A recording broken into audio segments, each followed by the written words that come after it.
네, 네. 반가워. 3년 전에 여기 강북노인 한 3번 방문했던 걸로 기억하고 있는데, 또 그 사이에 또 반가운 우리 이렇게 얼굴들, 식구들 뵙게 돼서 참 기쁨이 큽니다. 감사 시간에도 형제님들 감사 기도에서 막 3년 동안의 그 어떤 믿음의 진보가 있는 것을 느낄 수 있었고, 제가 2년 전에 3년 전 2017년에 김천에 있는 직장에서 근무할 때 우리 김천에서 그 깊은 소식 선교회에서 나와서 가정에서 모이던 그런 모임이 있었는데, 그때 이제 다 어떤 외국의 어떤 인도자분이 부탁을 하셔가지고 조인을 하게 해서 제기호로 한 10개월 동안 같이 주일날 그리고 이제 목요일날 이렇게 했습니다. 근데 제가 한 30년 넘게 이렇게 주님을 섬기고 믿음 생활했지만 그때처럼 뜨겁게 말씀을 공부한 적이 없습니다. 그래서 6가정인가가 참 정말 열심히 공부했습니다. 목요일날 같은 경우에는 8시에 모여서 11시 집에 가야 되니까 헤어졌습니다. 그러니까 그 정도로 쉬지 않고 주일날 같은 경우에 오후 3, 4시까지 성경을 열심히 공부했고, 근데 거기에 3가정이 이렇게 강림 모임으로 이렇게 오시게 된 거였는데, 그 소식을 한 2달 전에 들었습니다. 그래서 참 주님이 주시는 그런 위로가 컸습니다. 참 주님의 하나님의 섭리는 우리가 이렇게 이해할 수 없는 그런 것 같습니다. 우리 서기범 형제님, 자영재님, 우리 임영실 자매님 참 반가운 얼굴이었습니다. 참 그때 열심히 했습니다. 마치 초대교회 같이 그렇게 열심히 했습니다. 제가 주변에 인도자 형제님들한테 굉장히 자랑을 했어요. 정말 이렇게 열심히 지금 모여서 공부하고 그러고 있다. 너무 좋다. 뜨겁게. 그 열매가 이렇게 맺어가는 그 열매가 그 향기 또 증거가 이렇게 드러나고 있습니다. 아직 한 3가정이 거기에 있는 것 같은데 주님께서 긍휼을 베푸셔서 이렇게 진리에 순종해서 다 같이 함께 모였으면 하는 그런 좀 바람이 있습니다. 우리 또 제가 울진해졌던 우리 조영재님 또 이렇게 같이 이렇게 모였었고, 또 조영재님 또 이렇게 뵙게 되고, 2주 전에 김대엽 형님께서 교제를 부탁하셔가지고 제가 입술이 좀 둔하고 근데 또 이렇게 섰습니다. 오늘 교제를 나누고 싶은 것은 주제가 권위입니다. 권위에 대해서 성경이 어떻게 증거하는가를 교제를 나누기를 원합니다. 지금 제가 봄철에는 호흡기 질환이 있어가지고 조금 기침을 하게 되고 그럽니다. 이 마지막 때 지금 가정 또 교회 국가에서 이렇게 하나님이 세우신 이런 권위와 질서가 무서운 속도로 이렇게 무너져 내리고 있습니다. 그래서 그 하나님이 세운 그 권위, 질서를 대체하는 그런 인간이 만든 권위, 인간의 종교나 인간의 철학, 또 이런 총괄적으로 간단하게 인본주의라고 할 수 있는 그런 것들이 이 국가를 그리고 가정을 그리고 교회를 지금 무너뜨리고 있습니다.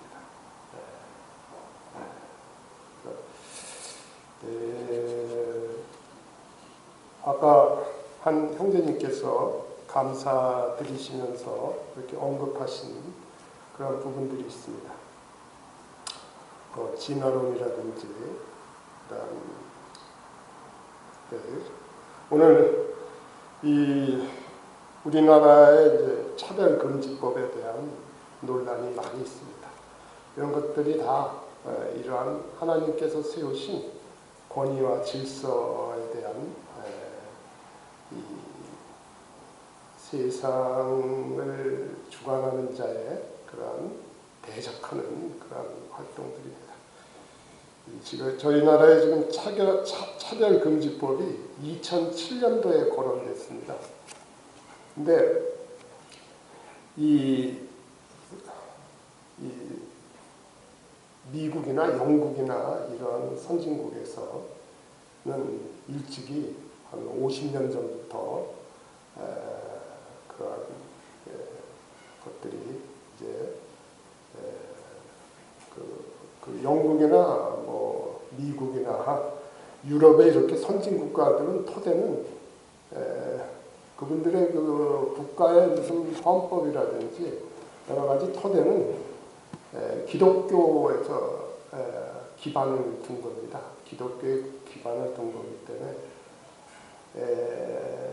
그런 영국이 제일 먼저 그런 것들에 대한 이제 도전이 있었고 또 미국 그래서 이제 우리나라도 이제 2007년도에 차별금지법이 거론되고 금년도 아마 가을이면은 국회에서 이 차별금지법을 제정할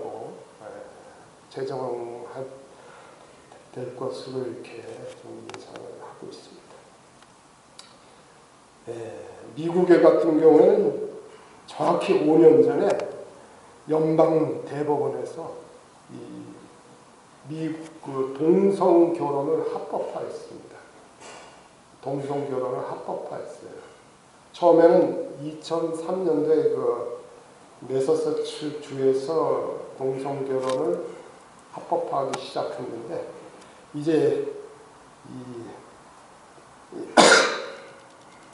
그로부터 12년 후에 2015년에 미국의 연방 대법원에서 이것을 합법화했어요. 영국은 그 이전에 이미 그런 일들이 일어났습니다. 이게 동성 간의 결혼이라는 것은 창조주 하나님을 어떻게 하는 겁니까? 대적하는 겁니다. 창세기 1장 26절, 27절에는 분명히 하나님께서 남자와 여자를 이렇게 구별해서 창조하셨습니다. 로마서 1장 26, 27절을 보면 그 바울 사도가 이 남자와 남자가, 여자와 여자가 그런 음란한 행위를 하는 것에 대해서 아주 정죄를 하지 않습니까? 이방인들의 하나님을 믿지 않고 복음을 거역하는 이방인들에 대한 그 심판 말씀이 로마서에 있습니다. 그럼에도 불구하고 그러한 하나님의 말씀, 창조주 하나님과 구속자 하나님, 구원자 하나님의 그런 어떤 뜻 이런 것들을 거부하고 것들이 지금 이 차별금지법이 이렇게 추진되고 있습니다. 그래서 성평등을 주장하고 성의 중립을 주장합니다.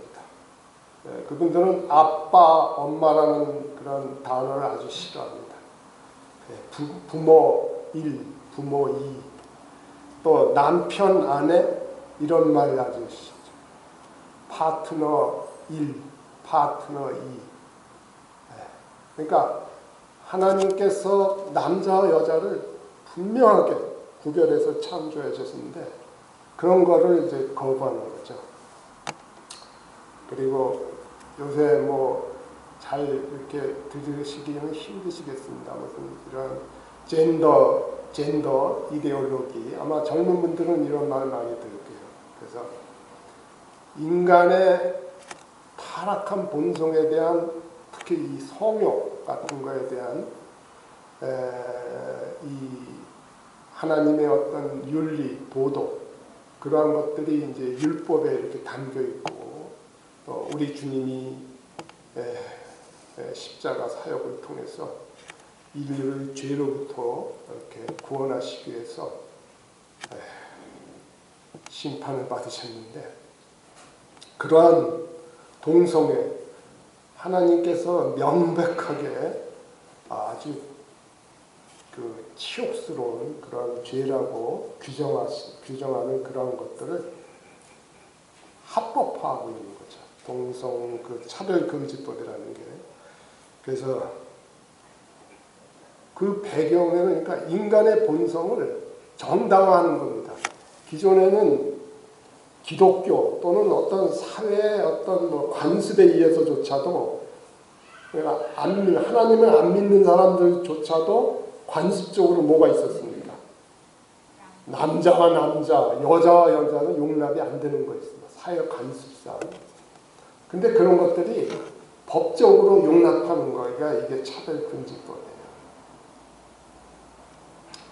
네, 그런 것들이 이제 그러면서 무신론이 지금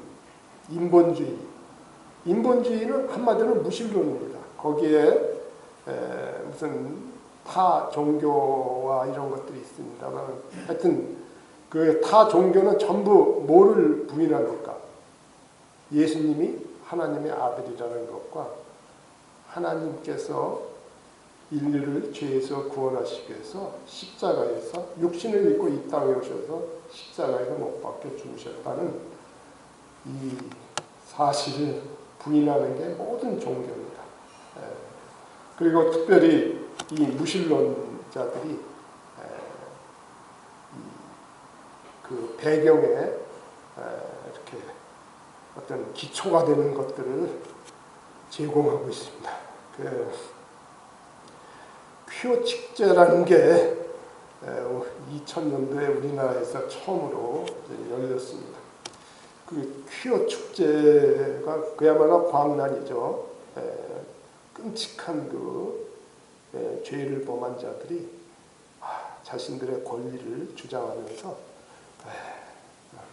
세상에다 자신들의 정당함을 주장하는 게 퀴어 축제입니다.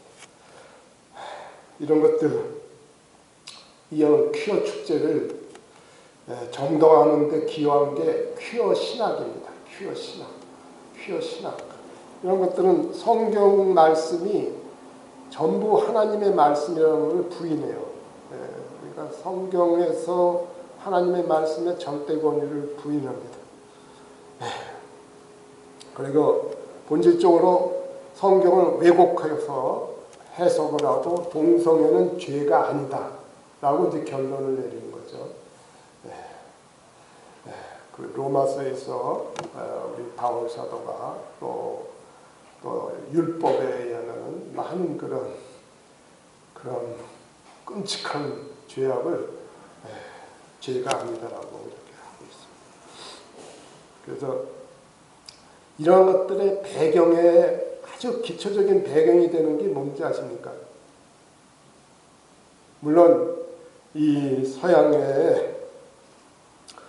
서양의 기독교가 그 기반을 흔들리기 시작하고 그랬던 그것이 독일에서 시작된 그 자유주의 철학입니다. 네, 우선 독일 사람들은 아니었지만 그 대표적인 그러한 철학가들이 이제 다윈, 아까 기도에도 나왔습니다만 이 종의 기원이라는 책을 쓴 다윈이죠. 다윈은 창조론을 부인하는 거죠. 우리의 조상이, 인간의 조상이 뭡니까? 원숭이입니다. 원숭이의 조상은 더 올라가서 우연히 세포가 결합돼서 돌연변이가 발생하면서 또 적자 생존에 의해서 이러한 원숭이가 생기고 원숭이에서 인간이 진화됐다는 것입니다. 니체는 독일의 철학자입니다. 그 사람의 명저가 짜라투스트라는 이렇게 말했다.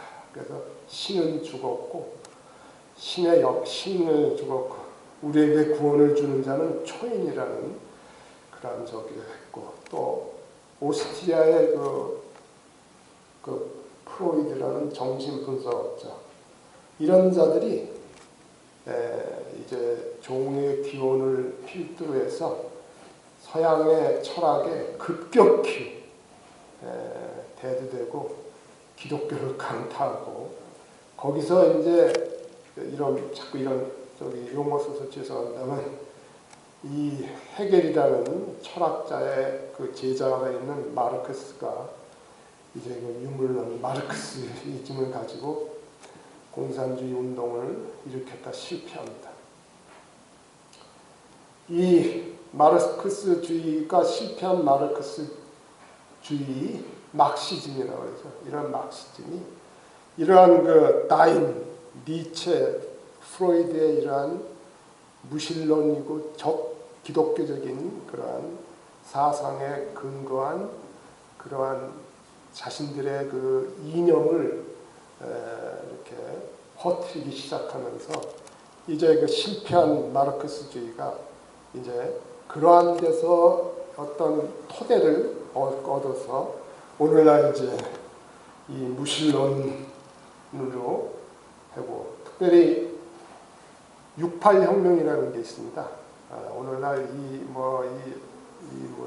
이 차별금지법 이런 여러 가지 흔드는 법에 기반이 되는 것이 이제 68혁명 프랑스의 그 르브르 대학인가 거기서 시작된 참으로 어처구니없는 시작의 출발점이 뭔지 아십니까?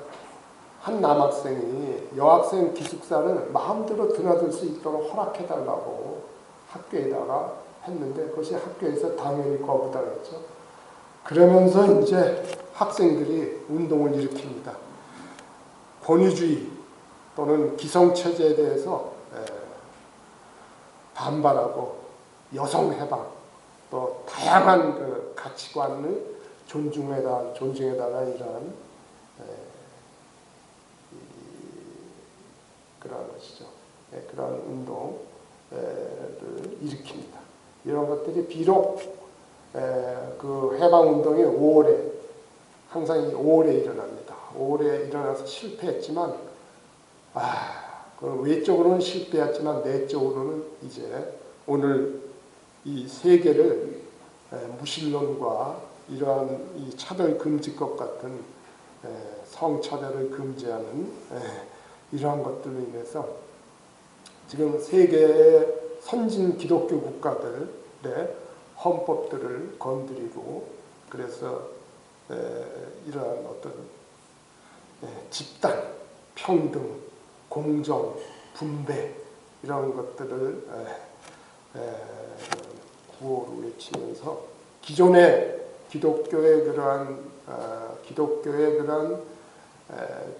저기에서 출발한 어떤 자유와 또는 생명이라든지 이러한 것들에 대해서 도전을 해오고 결국은 이제 사회 각층에서 이러한 법을 다루는 사람들을 통해서 여러 가지 시민단체들이나 이런 활동을 통해서 이제 그러한 마르크스주의와 이런 것들의 토대로 한 무신론, 이런 지금 오늘날 거세게 영국과 유럽을 점령하고 미국을 점령한 다음에 이제 우리나라도 어쩌면 우리나라는 저희 나라는 어떻게 됐든 그것이 기독교가 종교적인 형태로 있던 그 안에 뭐 남은 자 신실한 충성된 그리스도인들이 있던 어쨌든 세계에서 가장 기적적인 경제 부흥을 일으키고 기적적인 기독교의 그 부흥을 일으킨 나라입니다. 제가 직장일로 세계 26개국, 7개국을 제가 출장을 다녔습니다. 젊었을 때, 최근까지. 세계 기독교는 다 쓰러졌습니다. 지금 미국이 남았고, 뭐 옛날 영연방 국가들에서 좀 남아있고, 한국이 그래도 참 정말 어떻게 기독교를 증거하는 그런 어떤 토대와 같은 나라였는데 이제 거세게 기독교가 도전을 받고 있습니다. 거기에는 기독교의 책임이 크죠. 주님께서 역병을 일으킬 때는 이스라엘 민족의 불순종과 우상숭배 이러한 그런 영적인 타락과 간음이 있을 때 주님께서 하나님께서 역병을 일으키셨는데 오늘날 세계에 편만한 이러한 역병이 코로나가 이렇게 하는 것에는 분명히 주님의 메시지가 있습니다. 이와 같이 오늘날 이러한 모든 것들이 마지막 때를 향해서 그동안 역사 가운데 하나님께서 그분의 말씀 가운데 세워주신 그러한 권위와 질서가 무너뜨리고 이 지금 무신론 그리고 이러한 성평등을 주장하는 차별금지법을 주장하는 많은 근대 이 소위 우리가 이제 그런 용어로 신마르크스주의라는 그런 철학을 주장하는 사람들이 자기네들이 주장하는 그 저서의 공통된 목표가 뭔지 아십니까? 이 땅에서 기독교를 어떻게 해야 되는 거예요? 무너뜨려야 되는 거예요. 온 인류의 적이 기독교라는 거예요. 그죠? 인간의 본성을 도덕률로 억제하고 그러한 것에서 우리가 인간이 해방돼야 된다. 뭐 이런 그런 것들이 이제 이런 차별금지법 같은 것을 통해서 처리되는 겁니다. 목표를 달성하는 겁니다. 근데 이런 것들이 하나님께서 성경에서 기록하시고 성경을 통해서 말씀을 통해서 세우시고 이 하나님께서 세우신 권위와 질서를 통해서 이 땅에서 하나님의 뜻을 이루시고자 하는 이런 것들을 도전하고 무너뜨리는 일들이 이렇게 일어나고 있는 것입니다. 욥기 10장 22절을 보겠습니다. 욥기 10장 22절에는 권위와 질서가 무너진 상태가 어떠한 것인가를 하나님께서 말씀으로 증거하고 계십니다. 욥기 10장 22절입니다. 이 땅은 어두워서 흑암 같고 죽음의 그늘이 져서 아무 구별이 없고 광명도 흑암 같으니이다. 이것이 하나님께서 질서가 없고 질서가 없는 것, 이 아무 구별이 없다. 죽음의 그늘이 져서 아무 구별이 없다. 이건 영어 성경은 어떤 질서도 없고 이렇습니다. 그러니까 질서 없는 거예요. 아무 구별, 어둠과 빛이 구별이 없는 거예요. 그래서 그런 것은 뭡니까? 광명, 빛도 흑암과 같다. 이것이 하나님께서 세우신 권위와 하나님께서 하나님의 일을 하시고자 세우신 질서가 무너진 그런 곳에 어떤 상태를 증거하는 말씀입니다. 구별이 없고 어떠한 질서도 없고 그래서 구별을 못하니까 마치 어둠도 빛과 같은 거예요. 어둠도 빛과 같은 거예요. 며칠 전에 한 교파 교회 목사님이 그 퀴어 축제에 가서 아마 축도를 한 것 같아요. 그래서 그 교단에서 그 축도한 것에 대해서 이제 신문을 하니까 이제 막 그것이 그 목사의 그 축도는 정말 그 은혜와 사랑에서 나온 거다. 이런 기가 막힌 이런 것들을 들으면서 신문이 보도하면서 이 보수적인 그리고 말씀의 가르침을 지키는 자들에 대해서 그냥 대적하는 그런 흔히 요새 신문지상으로 자주 등장하는 그런 논술을 제가 보았습니다. 그래서 하나님께서 주님께서 은혜라는 단어는 하나님의 은혜는 하나님께서부터 직접 오는 게 아닙니다. 하나님의 은혜가 우리에게 은혜가 되는 것은 예수 그리스도의 희생이 있었기 때문에 그분의 십자가의 구속 사역이 있었기 때문에 우리에게 값없이 베푸시는 은혜로 오는 것입니다. 우리가 할 수 없는 것을 예수 그리스도께서 대신하셨기 때문에 그러한 범법을 합법적인 거로 이렇게 하는 그런 은혜가 하나님의 은혜가 임하는 게 아닙니다. 하나님의 은혜라는 단어를 그렇게 막 쓰면 안 되는데 그렇게 막 쓰고 있습니다. 성경에서 권위라는 단어의 그 원어의 뜻은 이러한 뜻이 있습니다. 합법적이다. 하나님께서 세우신 그 권위는 그 권위를 행사할 수 있는 자유를 하나님이 주셨다.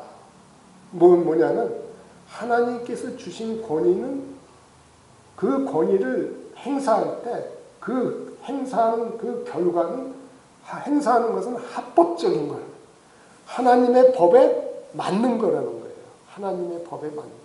이것이 하나님이 세우신 권위에 대한 정의입니다. 그럼 권능이 뭡니까?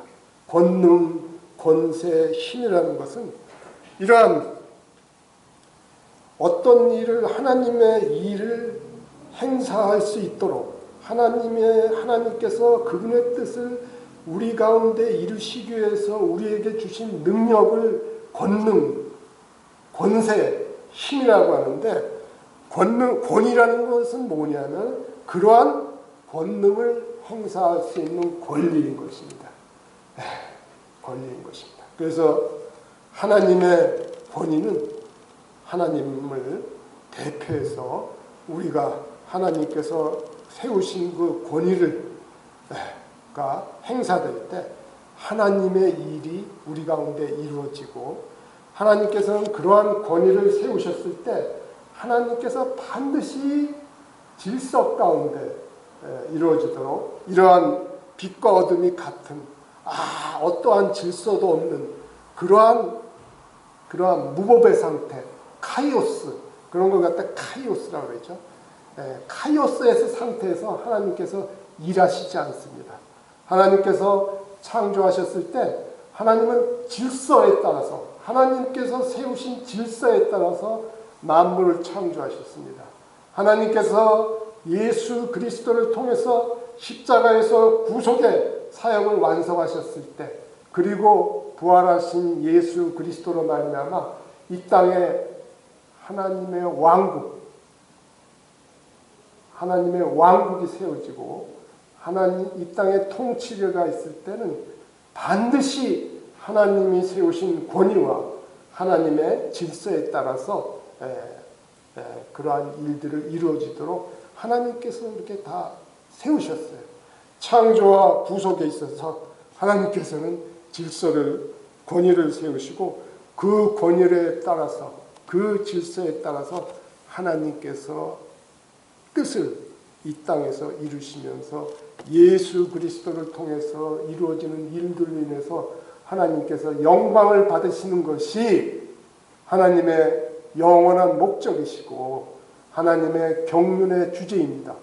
하늘과 땅에서 예수 그리스도로 말미암은 영광, 그 모든 사역은 하나님이 세우신 권위와 질서에 따라서 이루어지고 궁극적으로 만물 가운데서 특별히 구속을 통해서 세워진 이 지상에 세워진 주님의 몸된 교회를 통해서 머리 되신 그리스도, 주님의 머리 되심이 드러나고 주님의 영광이 드러나서 하나님께 영광으로 돌려지는 것이 하나님께서 이 땅을 창조하시고 예수 그리스도를 통해서 구속하시기 위해서 권위를 두시고 질서를 두신 것의 그러한 목적이 되는 것입니다.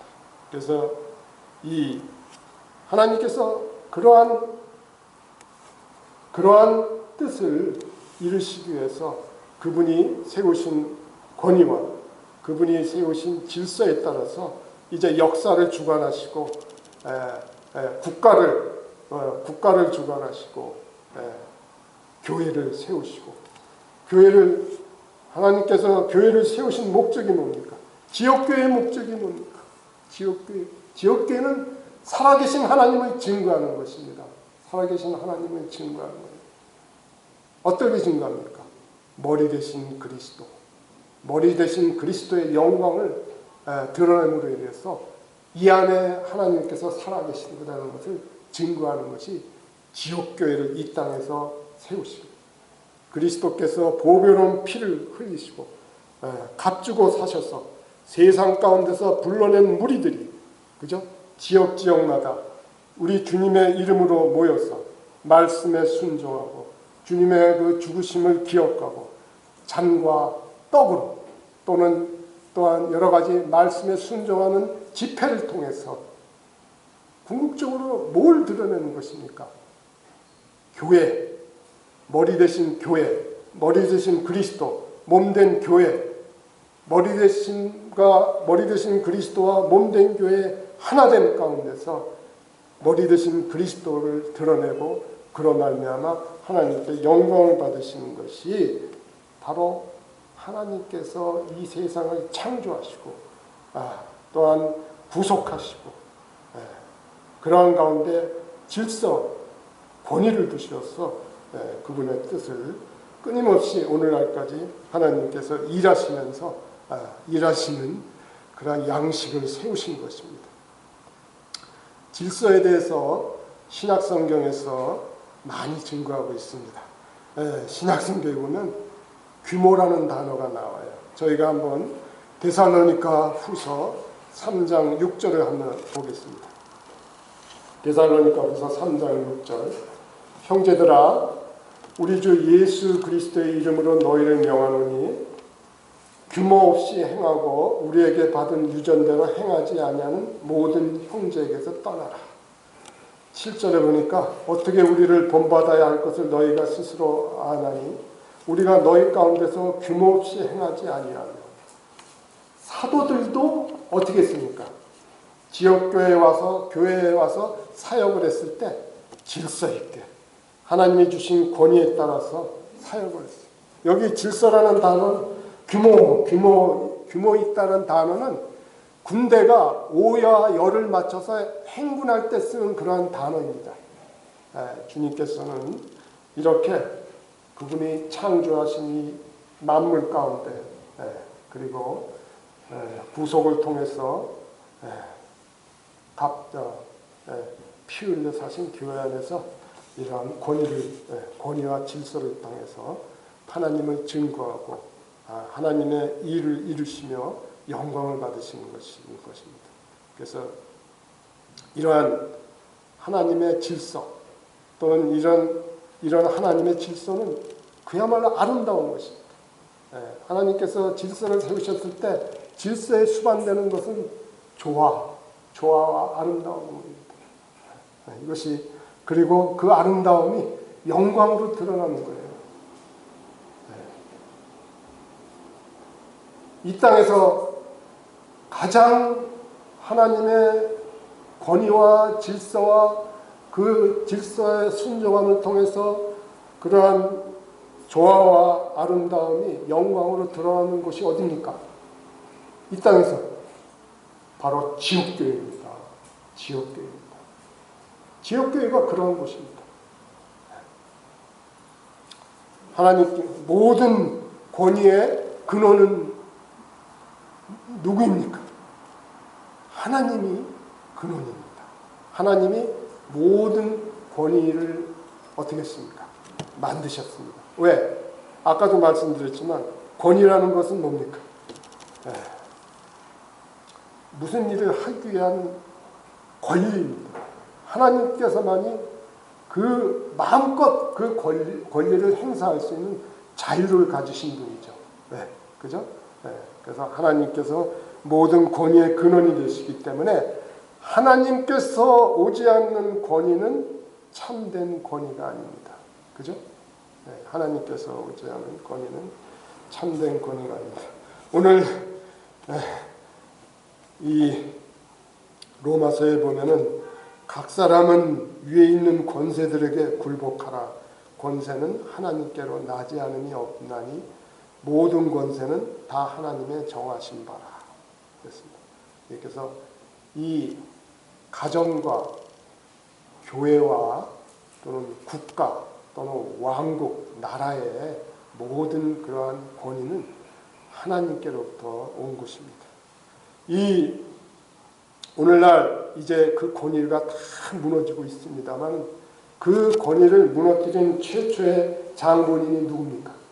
가장 먼저 하나님의 권위를 무너뜨린 장본인이 이사야서, 저희가 이사야서 14장 12절에서 15절을 보시면은 그 루시퍼라고 하는 이 아침의 아들 계명성이라고 개역성경에는 되어 있습니다만 이거는 루시퍼입니다. 계명성이 아니고 영어 성경을 보면 루시퍼입니다. 계명성은 주님한테 쓰였죠. 주님의 루시퍼입니다. 사탄이라는 이름을 가진 이 자는 원래 이름이 뭐였습니까? 루시퍼의 뜻이 뭐냐면 빛을 나르는 자 이런 뜻입니다.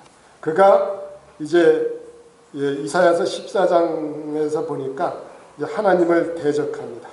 내가 하늘에 올라 내가 하나님의 뭇별 위에 나의 보호자를 높이리라. 내가 북극 지폐의 산 위에 좌정하리라. 내가 가장 높은 구름에 올라 내가 지극히 높은 자와 비하리라. 그래서 지극히 높은 자와 비하리라. 이와 같이 하나님의 권위에 도전을 하고 그는 그로 인해서 심판을 받고 이제 지옥으로 떨어지게 됩니다. 사탄이 타락한 원인은 단 하나입니다. 하나님의 권위를 거역했고 하나님을 배반했습니다. 그래서 이 권위를 배반한 것이 이제 사탄의 뭐가 됐습니까? 사탄의 원리가 된 거예요. 지금 이 땅에 지금 하나님이 세우신 권위와 질서를 무너뜨리는 자들의 그 모든 것은 어디서 출발점이 어디에 있는 것입니까? 사탄입니다. 사탄이에요. 그것은 이미 인류의 역사가 시작되기 전에 봐서 이사야 선지자가 성령의 감동을 통해서 예언한 그 이사야서 14장 말씀에서처럼 그 루시퍼가 하나님의 권위를 거역합니다. 이제 구약 성경 그리고서 이제 이 자가 제일 먼저 인간 사회에다가 자기가 타락한 원인이 됐던 하나님의 권위를 고역하는 것을 최초에 누구에게 시도를 합니까? 아담과 이브에게 이제 시도를 합니다.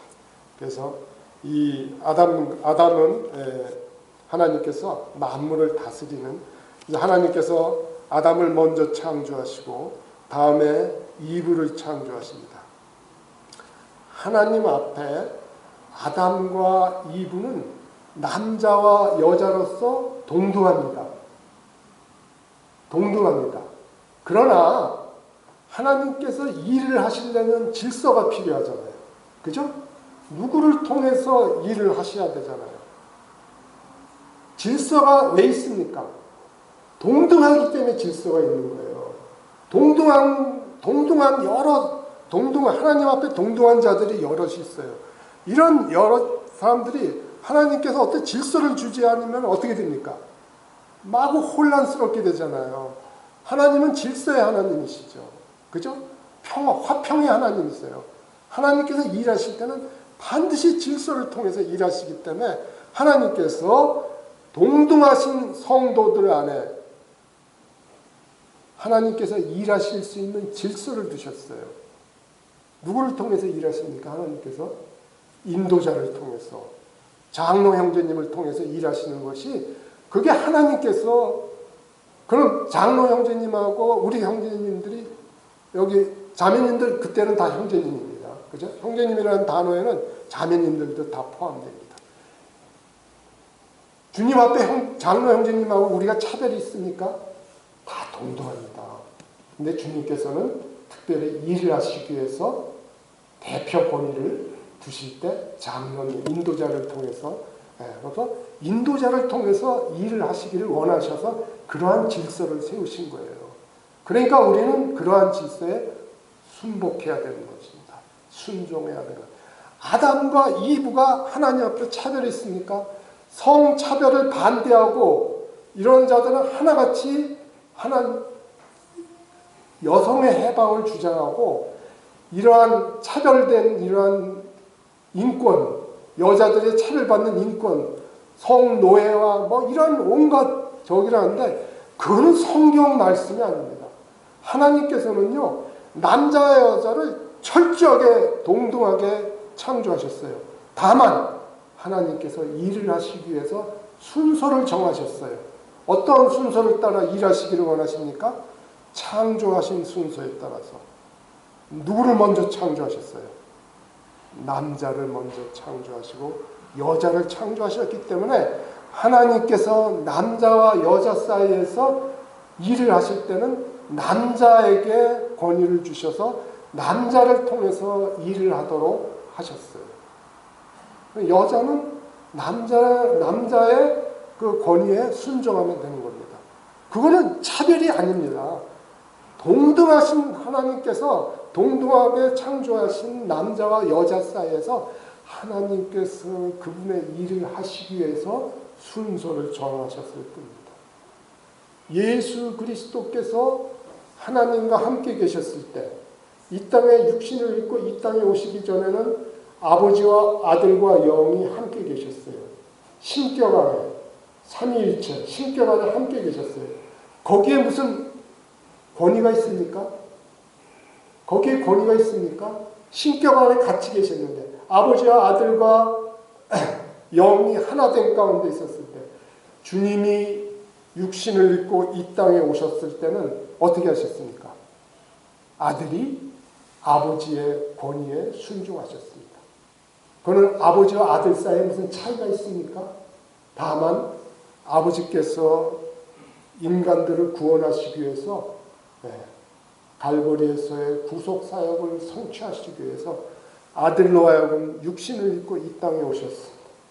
그래서 아들을 통해서 구속의 사역을 완성하시기 위해서 아들로 하여금 이 땅에서 아버지께 순종하도록, 아버지가 권위자가 되도록, 그리고 아들은 동등하신 하나님이심에도 그는 근본 하나님의 본체이셨으나 하나님과 동등됨을 강탈로 여기지 아니하시고 우리를 구원하시기 위해서 자기를 비우시고 종의 형체를 입으시고, 그죠?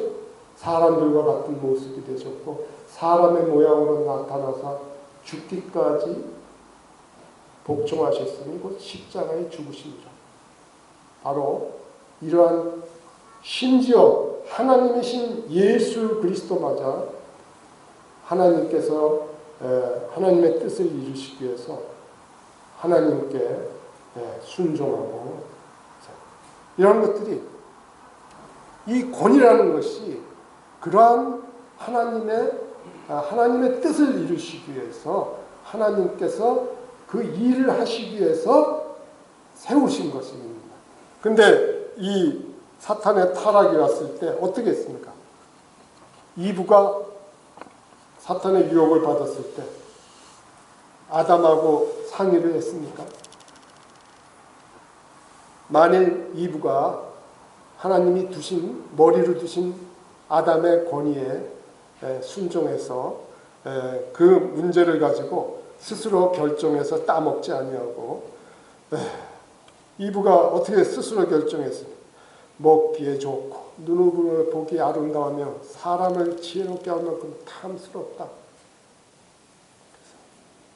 모든 것에 대해서 하나님께서는 이브를 통해서 이렇게 하도록 했는데, 아담을 통해서 이 아담이 그녀의 권위를 세우신, 이브가 그녀의 권위를 세우신 아담을 찾지 않고 스스로 결정해서 이렇게 말해요. 그때 이제 인류의 타락이라는, 사람의 타락이라는 그런 권위에 순종하지 않음으로 인해서 그러한 심판이 임했던 것입니다. 구약의 이스라엘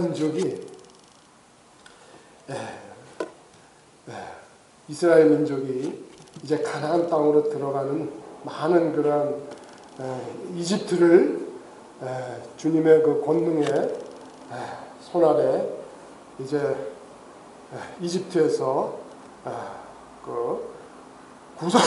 구속돼서 이제 가나안 땅으로 나올 때, 이제 광야 생활 동안 하나님께서 누구에게 권위를 주셨습니까?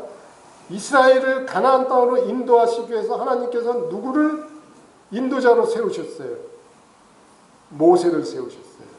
모세. 그래서 이스라엘 민족으로 하여금 가나안 땅에 들어가기까지 누구의 말을 듣도록 했어요? 모세의 말을 듣도록.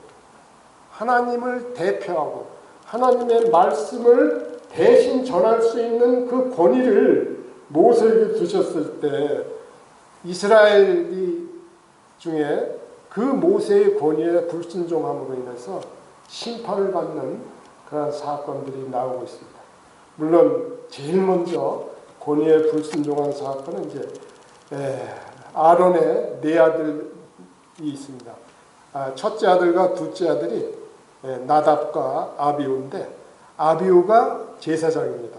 그들은, 왜냐하면 아론의 패밀리입니다. 아론의 가족이에요. 제사장입니다. 하나님께서 아론은 제사장의 가족으로 만들었죠. 그러니까 아론의 아들은 나답과 아비우는 제사장이에요.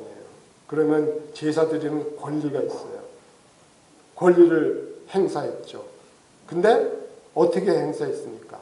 하나님께서, 여호와께서 명하지 않은 방식으로 했어요. 놋제단에서 제사를 드리고 남은 불씨를 가지고 성소 안으로 들어가서, 지성소로 들어가는 그 입구에 있는 향제단에다가 향을 피울 때 놋제단에 있는 불씨를 써야 되는데, 그것이 여호와의 뭡니까? 명령이었어요. 여호와의 말씀이었어요. 여호와의 말씀은 곧 권위입니다. 그 말씀에 이들이 어떻게 했습니까? 순종하지 아니하고 다른 불, 영어 성경에는 이상한 불을 담아서 여호와 앞에 분향했을 때 불이 어떻게 했습니까? 여호와로부터 지성소로부터 불이 나와서 그들을 삼키고 그들을 죽였어요. 성경을 자세히 보면 그들의 옷이 타진 않았어요.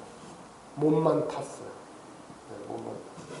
일어날지 나답과 아비후는 하나님의 일을 했지만 그는 자격이 있어요. 그렇지만 하나님의 권위가 담긴 하나님의 명령, 하나님의 말씀 아래서 하나님께 순종하고 섬기지 아니하고 자신들의 그러한 자신들의 어떤 불순종 가운데 자신들의 뜻에 따라 노제단에서 불씨를 가져오냐 하고 다른 곳에서 가져옴으로 인해서 하나님의 심판을, 여호와의 심판을 받고 죽는 사건이 있었습니다.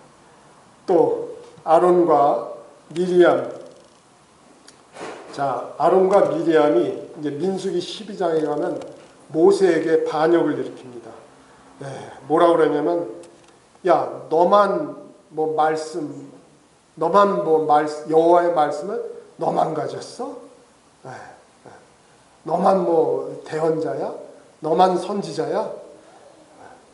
분명히 하나님께서는 오직 모세에게만 하나님을 대표하는 권위의 말씀을 주셨습니다. 그러나 이들이 아론과 미리암이 이제 모세한테 찾아와서 여호와께서 모세와만 말씀하셨느냐 우리와도 말씀하지 아니하셨느냐 하셨어요. 이렇게 해서 거역을 했어요. 그리고 미리암과 아론이 모세를 비방했다 이러한 것이 나옵니다. 이 비방을 누가 주도했는지 아십니까? 모세와 아론과 미리암 중에 누가 주도했습니까? 이 반역을 미리암이 주도했습니다. 아론은 그저 저게 따랐습니다. 왜냐하면은 그 모세를 비방하느니라 하는 그 히브리어 단어가 여성 단수 동사예요. 여성 단수. 그래서 그 비방한 거를 주도한 거는 하여튼 이 미리암입니다.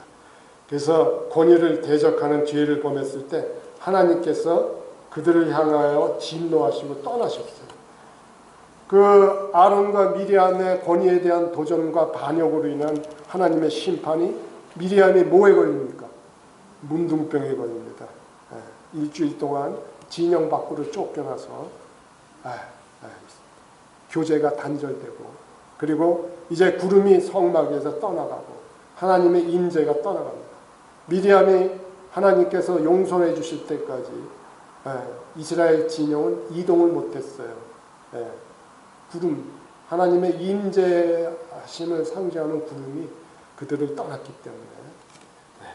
또 이제 민수기 16장에 보면 그 레위 지파의 고라라는 자가 또 루벤 지파의 뭡니까 다단이라는 자 그리고 뭐 아비람 그리고 한 250명의 통치자들이 모세와 아론을 갖다가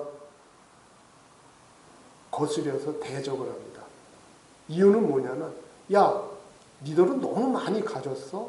혼자 다 해먹어. 왜? 뭐 그래. 야 뭐 너들만 뭐 여호와 앞에서 있느냐? 나도 있어. 나도 여호와 앞에서 있어. 왜 너들만 잘났고 너들만 왜 그래? 나도 너랑 똑같이 그런 권위를 가질 수 있어. 왜 너만 가져? 너만 독식해. 뭐 이런 취지입니다. 분수의 진화도사. 이게 직역하면 너무 가지고 있다. 그래서 결국적으로 레위의 그 고라, 레위의 고라와 그 레위 지파의 그 반역한 무리들이 뭘 원했냐면 아론의 제사장을 우리도 달라. 뭐 너만 더 잘난 직책을 가지고 있다. 제사장 보니까 제사장이 더 높은 것 같거나 레위는 뭡니까? 제사장들 돕는 거 아닙니까? 그러니까 자기도 제사장이니까 하나님이 분명히 제사장으로서 아론의 가족에 대해 제사장을 하나님이 정해주신 지위가 있고 하나님이 제사장으로서 섬기도록 정해주신 그런 게 있는데 이들이 레위 지파에 속했음에도 불구하고 제사장 직분을 원했던 거예요. 그래서 하나님의 대제사장을 대적하고 반역을 꾀한 이 죄를 범했을 때 어떤 심판이 일어납니까? 어떤 심판이 일어납니까? 네? 불이 이 땅이 갈라지고 음부로 다 떨어져 죽지 않습니까? 고라, 추종 세력, 다단, 아비람, 그래서 지진이 일어나고 이제 그런 250명들이 다 음부, 살아있는 채로 음부에 빠지고 음부에 빠지자 땅이 사고. 왜입니까? 하나님이 세우신 권위를 거역했어요. 그랬을 때 하나님의 심판이 내려요. 참으로 안타까운 것은 하나님께서 그들을 레위 지파로 세우셨을 때 그 레위 지파에게 소중한 일을 맡기셨어요. 여호와의 성막에서 봉사하게 하고 또 회중 앞에 서서 그들을 대신해서 섬기는 거였어요. 여호와 앞에서 섬기고 여호와 앞에서 제사장들이 제사를 드리도록 섬기고 또 회중들로부터 예물을 받았을 때 그것들을 갖다 제사장 그 백성들 회중들을 대신해서 그들을 대신해서 그러한 제사 드리는 일을 돌보는 그 굉장히 그 중요한 일을 하나님께서 하나님의 저기에서 그들에게 줬는데 그들은 자신들의 욕심으로 제사장이 더 나아 보여서 제사장을 요구하고 그래서 이 아론을 거역함으로 인해서 심판을 받지 않습니까?